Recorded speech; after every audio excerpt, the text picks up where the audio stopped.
Nio EP9 is equipped with Nio's 4 high-performance engines and 4 independent gearboxes, and adopts a magazine-type replaceable battery system that can be fully charged in 45 minutes in fast-charging mode. The cruising range can reach 427 kilometers. The cost of the car is $1.48 million. There are only 6 and they are very expensive to install. Nio EP9 is one of the world's fastest electric supercars, with each unit priced at $1.48 million.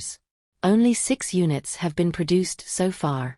Since the EP9's chassis is too low to be mounted directly on a pallet truck, all 4 wheels of the original vehicle can be removed and replaced only with special intermediate wheels.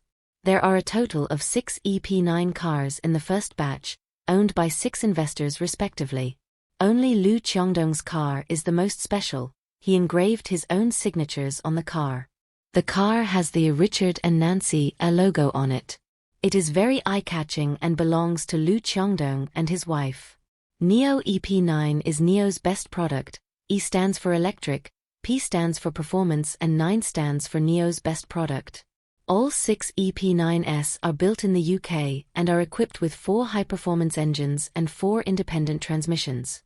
The maximum output power is 1360 horsepower, the 0 to 200 km per hour acceleration time is 7.1 seconds, and the maximum speed can reach 313 kilometers.